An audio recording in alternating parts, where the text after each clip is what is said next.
Hello football fans, welcome to United Home. Here you'll get breaking transfer news, match updates, and exclusive inside training content. Show your support by liking the video, commenting your thoughts, sharing with other fans, and subscribing to join the United Home family. Matias De Ligt faces new Manchester United challenge as he targets injury return, Manchester United centre-back. Matias De Ligt has been out for 3 months with a back injury, but he could return in March. When Matias De Ligt returns to the Manchester United team, which could be within the next month, he will find it is unrecognisable from the last time he pulled on the shirt. De Ligt last played for United on November 30th, when there was still hope that Ruben Amorim could deliver the answers at Old Trafford. That win at Crystal Palace steadied the ship after the disastrous defeat to 10-man Everton, and there was no sense that within 5 weeks, the Portuguese head coach would have left the club. The brief Darren Fletcher era passed De Ligt by, and his return will now come under Michael Carrick, who has breathed new life into United's season and given them a golden opportunity to return to the Champions League with 11 Premier League games remaining. If there is a problem for De Ligt, beyond returning to full fitness after 3 months out injured, it is that the change in the dugout means United now field 2 centre-backs rather than 3, and he has lost momentum during his spell on the sidelines. De Ligt had been intermittently feeling back pain before aggravating it in United's win at Crystal Palace at the end of November. He came through that fixture and, at the time, had played every minute of the Premier League season to date. But that run of 1,170 minutes stopped dead in South London, and the counter hasn't started ticking since. A week later, Amorim confirmed the injury, but said he expected De Ligt's absence to be short. For Mata, it is a small thing. I expect to have Matias next game at Molineux, he said. That was the start of December, but De Ligt hasn't been seen for United since. Updates from the 3 head coaches to have taken charge of the first team since then have played down his absence.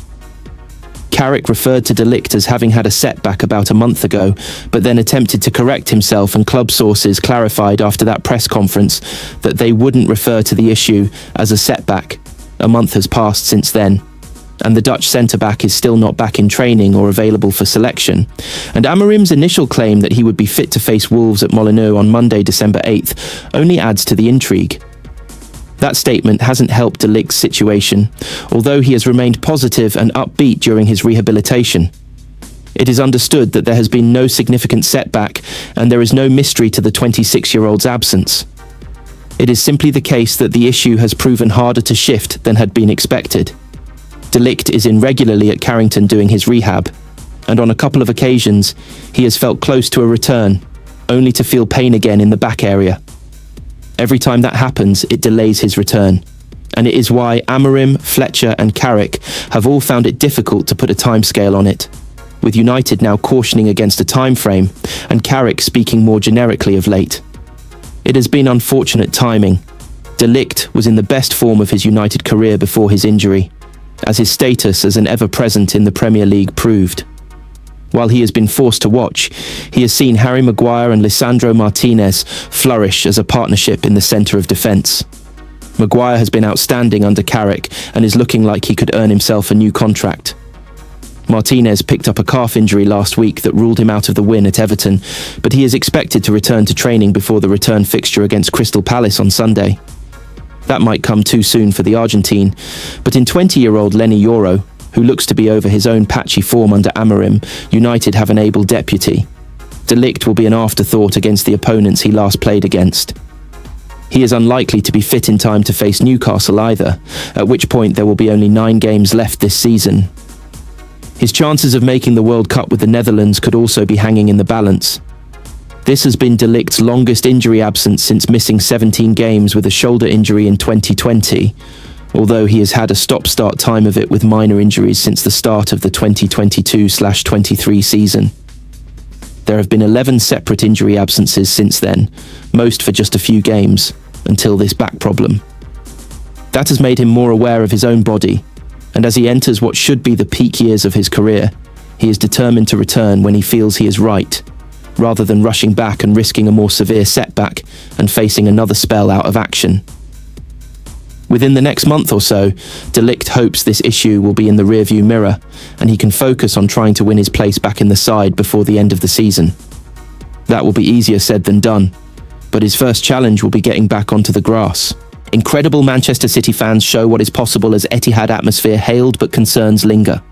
The Etihad atmosphere was electric on Saturday night as Manchester City beat Newcastle United in the Premier League. EP Guardiola's smile was broad, his celebrations enthusiastic, and his mood buoyant. It was matched by his players and the Blues fans. Manchester City had delivered a Saturday night statement with a 2-1 win over Newcastle United at a rapturous Etihad Stadium, and manager, players and fans all knew how crucial a victory it was. Arsenal may have re-established a 5-point cushion at the top of the Premier League on Sunday, but City's weekend win felt big. The atmosphere was electric, the fans more than playing their part in helping their side over the line in the second half.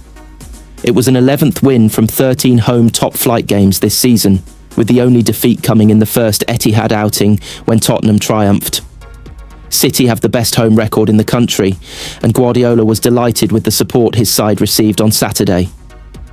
The Etihad has had issues this season, whether it's empty seats, away fans in home sections, tourist supporters, high prices, car parking challenges, or troubles transferring tickets. There are a myriad of issues which have contributed to a differing feel around the ground at times this term. The majority of those issues are felt by fans of all top clubs. None are specific to City, but that doesn't change the impact it has on match-going Blues. There were protests last season that helped bring about a season ticket price freeze, a decision that banks credit for the club. But in a recent survey of around 3,000 by 1894, a fan group focused on matchday atmosphere, more than 200 said they were considering giving up their season ticket for next year.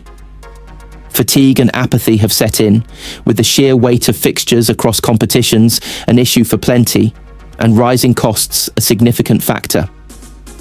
There is no quick fix, but the club must remain vigilant to what loyal matchgoers are saying if they want to ensure sellout crowds every home game, particularly with the North Stand expansion, bringing an extra 6,000 tickets to shift each week. Guardiola is usually tuned in to the challenges facing supporters and touched on them when heaping praise on the fans after the win over Newcastle. Always I say to the players that we have to play for the fans. I have incredible respect for them, he said. Sometimes they cannot come for the price, for many reasons, because we play in midweek, for example, at 8 p.m.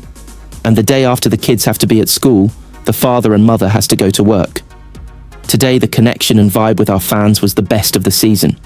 We have 5 games left at home in the Premier League. We need that vibe. The vibe was different against Eddie Howe's side. The kick-off time likely played a part while the state of play in the Premier League title race, the nature of a very watchable contest, and the desire from all to ensure the 3 points were protected can only add to the